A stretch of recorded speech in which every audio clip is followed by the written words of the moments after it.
Assalamualaikum warahmatullahi wabarakatuh. Semangat pagi para desainer. Oke, kali ini kita akan belajar mengenai seni grafis dan desain komunikasi visual. Oke, yang pertama kita akan belajar dulu mengetahui untuk apa itu seni grafis. Seni grafis itu bersumber dari bahasa Yunani ya, yakni graphein yang artinya menulis atau menggambar. Kemudian istilah grafis dalam bahasa Inggris adalah graph atau graphic, dapat membuat tulisan atau lukisan dengan cara ditoreh atau digores. Kemudian seni grafis adalah karya seni berbentuk dua dimensi yang dibuat dengan teknik cetak manual ataupun menggunakan teknologi komputer yang memungkinkan pelipat gandaan karya. Jadi dia bentuknya dua dimensi ya. Kemudian seni grafis ini termasuk karya seni rupa Dwi Matra yang dibuat untuk mencurahkan ide atau gagasan dan sebagai alat ekspresi ya, serta visualisasi agar memikat ketertarikan. Jadi seni grafis itu intinya dua dimensi, dia karya seni yang berbentuk dua dimensi yang bisa kita cetak dengan teknik manual maupun dengan menggunakan teknologi komputer ya, seperti itu.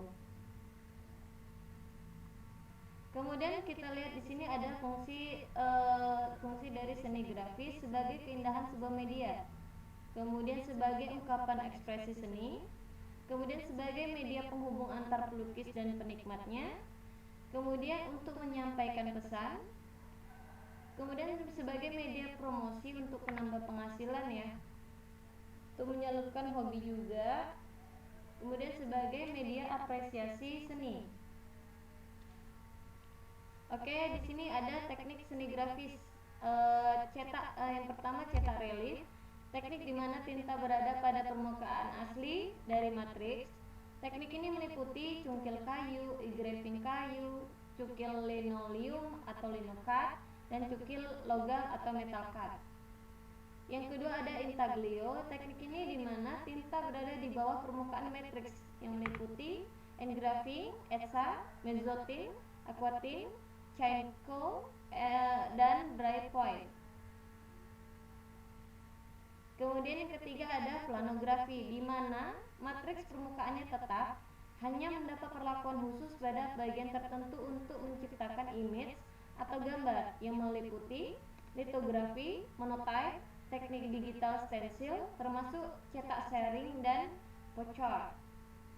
Kemudian yang keempat ada namanya kolografi, jadi teknik cetak menggunakan kolase, proses digital termasuk giglo, medium fotografi, serta kombinasi proses digital dan konvensional. Nah, itu masuk ya, digital dan konvensional, yang manual maupun yang digital.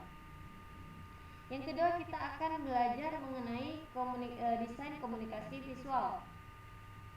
Kita bisa lihat desain komunikasi visual. Desain itu suatu rencana atau spesifikasi yang sudah dibuat sedemikian rupa untuk konstruksi atau pengembangan suatu objek atau sistem. Itu dari desain ya. Kemudian komunikasinya itu suatu metode, ini saya artikan per kata gitu ya. Komunikasi suatu metode pengiriman dan penerimaan informasi antar dua orang atau lebih sehingga pesan bisa disampaikan dan bisa dipahami.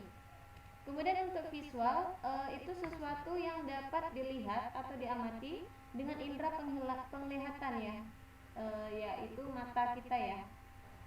Jadi kalau misalnya dia dijadikan satu, jadi desain komunikasi visual ini bisa dibilang salah satu cabang ilmu desain yang mempelajari konsep komunikasi melalui berbagai media yang dapat berupa gambar, tatanan huruf, video, media interaktif, dan media visual lain, agar gagasan atau ide tadi bisa disampaikan dan dapat diterima baik oleh si penerima pesan. Itu ya. Atau desain komunikasi visual ini bisa dikatakan sebagai seni menyampaikan pesan atau art of communication dengan menggunakan bahasa rupa atau visual language. language ya, yang disampaikan melalui media berupa desain yang bertujuan apa? Untuk menginformasikan, mempengaruhi, hingga mengubah perilaku target audiens, penontonnya ya, target penonton atau target penerimanya, penerima pesannya, sesuai dengan tujuan yang ingin diwujudkan. Jadi di dalam bahasa rupa ini ya, tadi ya visual language-nya itu bisa dipakai bentuknya grafis, tanda, simbol, ilustrasi gambar atau foto, atau tipografi atau huruf ya, dan sebagainya. Oke, kita lihat lagi. Jadi ada apa sih perbedaan antara desain komunikasi visual dan desain grafis? Jadi desain grafis ini mempelajari atau mengaplikasikan komunikasi lewat gambar seefektif mungkin. Jadi sementara desain komunikasi visualnya itu fokus pada cara, konsep atau metode bagaimana komunikasi visual itu disampaikan, seperti itu. Jadi ada hal dasar desain komunikasi visual. Visual berwujud kreatif dan inovatif, sementara inti pesan harus komunikatif, efisien, dan efektif, saling mendukung agar tersampaikan dengan baik pada sasaran. Intinya apa yang kita ingin sampaikan itu udah tersampaikan dengan baik si penerima pesan kita. Jadi ada dua, yang pertama kita harus mengembangkan bentuk bahasa visual, yaitu gambar kan, atau bisa mengolah pesan atau menggunakan kata. Jadi bisa menggunakan visual gambar atau menggunakan pesan kata. Jadi kita lihat di sini ada fungsi desain komunikasi visual. Yang pertama berfungsi sebagai sarana identifikasi. Yang maksudnya ini apa? Sarana identifikasi. Jadi suatu benda atau produk jika dia mempunyai identitas akan dapat mencerminkan kualitas produk itu kan, dan mudah dikenali baik si produsennya maupun konsumennya. Seperti itu. Misalnya ada produk minyak goreng ya, ada si X dan Y. Jadi si X ini identitasnya terkenalnya misalnya karena kita melihat kemasannya itu lebih bersih, lebih jernih, dan lebih meyakinkan, orang lebih banyak menggunakan produk si X itu, seperti itu ya. Kemudian berfungsi sebagai sarana informasi dan instruksi. Jadi maksudnya itu untuk menunjukkan hubungan antara suatu hal dengan hal lainnya, yaitu misalnya dalam petunjuk ya kan, informasi ya. Misalnya ada dalam petunjuk arah dan posisi, skala, ya kan? Itu kan informasi. Jadi contohnya itu apa? Peta, diagram, simbol, dan petunjuk arah lainnya. Kemudian berfungsi sebagai sarana presentasi dan promosi. Jadi kita lihat untuk apa? Untuk menyampaikan pesan dan mendapatkan perhatian kan? Untuk promosi kan? Jadi dari mata visual, secara visual, dan membuat pesan tersebut dapat diingat. Misalnya apa sih? Poster, kita membuat poster, seperti itu. Ada 3 hal yang harus kita perhatikan dalam desain komunikasi visual. Yang pertama, elemen-elemen desain komunikasi visual. Kemudian unsur-unsur desain komunikasi visual. Kemudian lagi prinsip-prinsip desain komunikasi visual. Jadi apa itu elemen-elemen desain komunikasi visual? Yang pertama, desain dan tipografi. Nah, jadi apa itu? Yaitu tipografi itu seni menyusun huruf-huruf sehingga dapat dibaca, tetapi masih mempunyai nilai desain tertentu ya. Gitu. Kemudian ada desain dan simbolisme. Jadi simbol untuk mengkomunikasikan pesan tanpa penggunaan kata-kata, tapi menggunakan simbol. Kemudian desain dan ilustrasi, itu seni yang penggunaan gambarnya tidak dihasilkan dari kamera atau fotografi untuk visualisasinya, ya, tapi dihasilkan secara manual. Nah, itu ilustrasi ya, namanya ilustrasi itu pasti dia nggak menggunakan fotografi tapi manual. Baik kita manualnya itu menggunakan digital maupun menggambarnya secara langsung, seperti itu. Kemudian desain dan fotografi. Jadi fotografi ini sangat efektif untuk mengesankan keberadaan suatu tempat, orang, atau produk. Jadi fotografi ini lebih nyata ya. Misalnya kita ingin melihat tempat, suatu tempat alam misalnya, kan lebih nyata itu menggunakan fotografi ya dibanding ilustrasi seperti itu. Kemudian unsur-unsur desain komunikasi. Ada warna, jadi warna ini merupakan unsur penting dalam objek desain agar bisa menampilkan identitas, menyampaikan pesan atau membedakan sifat dari bentuk-bentuk visual secara jelas. Kemudian format, unsur lain dalam desain yang mendefinisikan besar kecilnya suatu objek. Kita dapat menciptakan kontras dan penekanan pada objek desain kita. Seperti itu ya.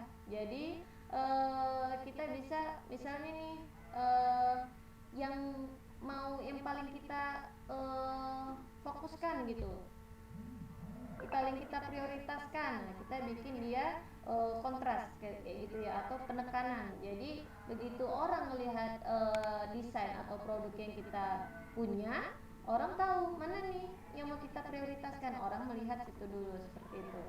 Kemudian tekstur, tampilan permukaan corak dari suatu benda yang dapat dinilai dengan cara dilihat atau diraba. Misalnya kan corak dari suatu permukaan benda. Jadi misalnya nih kita mau mendesain kayu gitu ya. Jadi kalau kayu itu kan pasti ada serat-seratnya, ya kan, teksturnya kan beda dia dengan besi maupun seng, seperti itu fungsi tekstur. Kemudian ruang itu jarak antara suatu bentuk dengan bentuk lainnya untuk memberi efek estetik desain dan dinamika desain. Jadi kan nggak mungkin tuh desain tuh misalnya kepenuhan kali semua teks atau semua gambar dalam satu desain, kan nggak mungkin kan. Misalnya salah satu ini nggak ada ruang, semua ini semua ini teks atau gambar penuh, kan nggak mungkin ya, itu nggak baik ya desainnya pasti. Makanya ruang itu termasuk unsur-unsur desain komunikasi visual, seperti itu. Kemudian ada garis, itu unsur yang menghubungkan satu titik poin dengan titik poin yang lain sehingga bisa berbentuk garis lengkung ataupun garis lurus.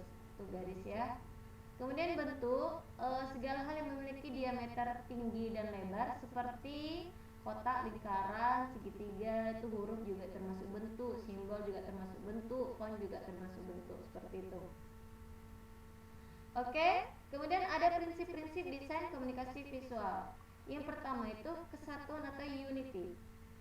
Itu prinsip hubungan seperti warna, raut, arah, dan lain-lain yang merupakan dasar tata rupa yang sangat penting. Jadi kesatuan itu semua berhubungan, semua nyambung gitu ya kan. Nggak mungkin suatu desain nggak nyambung antara satu dengan yang lainnya, itu nanti aneh ya, nggak baik. Kemudian ada keseimbangan atau balance. Jadi karya seni dan desain harus memiliki keseimbangan agar nyaman dipandang dan tidak membuat gelisah. Maksudnya kita memandang desain yang orang memandang desain yang kita buat itu nyaman ya, nyaman, nggak sakit mata dia. Maksudnya dia suka ya buat menarik gitu. Kemudian proporsi atau proportion, perbandingan matematis dalam sebuah bidang untuk memperoleh keserasian, misalnya perbandingan ukuran kertas dan layout halaman, seperti itu. Kemudian irama atau ritm, hubungan pengulangan dari bentuk-bentuk unsur seni rupa, misalnya ombak laut. Jadi kan ombak laut itu dia mengulang-ulang ya, namanya ombak, bergoyang, ada terus ombaknya datang kayak gitu. Nah, itulah irama ya, gerak dedaunan, barisan semut, dan lain-lain. Kemudian ada namanya dominasi atau domination. Sifat unggul dan istimewa ini akan menjadi suatu unsur sebagai penarik. Ini hampir sama kayak tadi. Dominasi misalnya mana nih yang mau kita jadikan pusat perhatian atau sebagai penarik